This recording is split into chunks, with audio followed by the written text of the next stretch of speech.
Hello my fellow smug ones, I hope you're all okay. Well, the BBC has been slammed yet again, this time for an investigation into a 1970s sitcom, which is nearly 50 years old. Let's begin.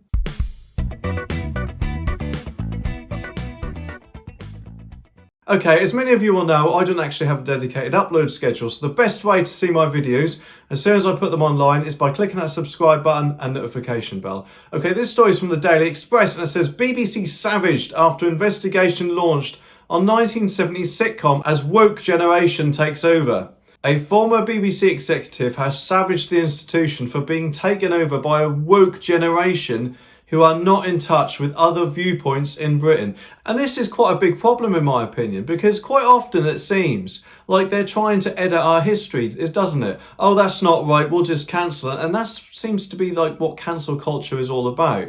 And where will we be in 5-10 years time if this carries on? It'll be like you're not even allowed to say anything over fear of being cancelled. And in my opinion, that's just completely wrong. People should be allowed to have free speech. And you should still be allowed to have an opinion, even though that may not be to everybody's taste. Anyway, the former BBC executive told Talk Radio, "When I joined the BBC, I was asked to remember, even though I worked for Radio 4, that most of my listeners read the Daily Mail and not the Guardian." And that seems to be quite a big problem with the BBC, doesn't it? Quite a lot of their presenters do seem to think that everyone reads the Guardian, don't they? And have that certain viewpoint. And it often seems clear that that's not how the majority of their viewers are. And it was a very important corrective, and it made me think about the sort of output that my audience might want to listen to and might enjoy. Although nowadays it often seems like the BBC presenters quite often go on monologues of their own opinions, as Emily Maitlis once did with her BBC Newsnight programme about Dominic Cummings all those months ago. But he added how his generation has now been replaced by a very woke generation who are not entirely in touch with the way that other members of their own community think and feel about certain issues. His damning attack of the taxpayer-funded organisation went further as he branded the BBC as holding the views of a metropolitan elite whose views are of a very small minority. And recently, Boris Johnson even said that the BBC seemed to be like a metropolitan elite. So hopefully, when there's going to be another election around about 23-24, he will have in his manifesto about scrapping the TV licence. It's probably a long shot, but you never know. Hopefully it might happen, because the BBC's current Royal Charter protection ends in 2027. So that would be a perfect time to say about scrapping the TV licence, because after 2027, that could happen, theoretically anyway. And the BBC could be forced to either go to the subscription route or the advertisement route. And either way, that would mean that we, the public, wouldn't have to keep funding them, which is completely outdated in my opinion.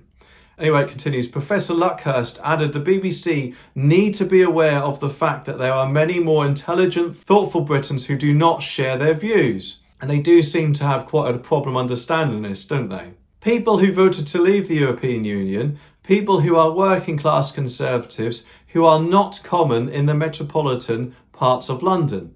The academic explained how despite the investigation by the BBC, the views by the metropolitan elite are the views of a very small minority which are not reflected across the whole of Britain. He concluded, "They may be very clear people, but they certainly need to be more closely in touch." And that's right, isn't it? Especially as the whole country are required to pay the BBC if they want to watch them, or indeed if they want to watch any other live TV channel. Before the episode in question was aired, the BBC presented a warning to viewers advising them that the instalment may contain outdated language. And in my opinion, that's all that needed to be done. The investigation didn't need to be launched into it, wasting God knows how much of TV licence fee payers' money. It's completely ridiculous, isn't it? Obviously, this programme, and quite a lot like it, were made in a time when people spoke quite differently. So in my opinion, all that was needed was just a general warning about a 1970s programme.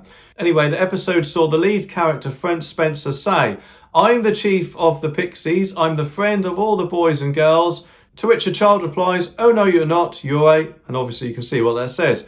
The BBC has investigated the complaint, but an internal watchdog decided it did not breach editorial guidelines. So the whole investigation of this was a complete waste of time and TV licence fee payers' money, wasn't it?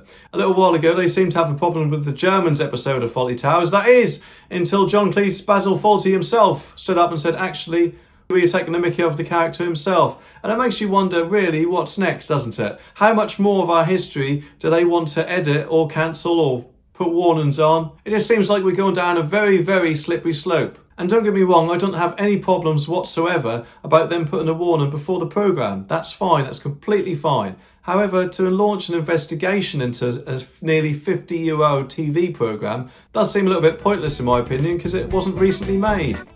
And obviously that was at a time when people spoke a bit differently, wasn't it? Anyway, let me know what you think.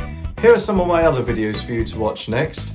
If you're a legend, click that like button down there, it really does help me out. Thanks for watching, and I'll see you in the next one.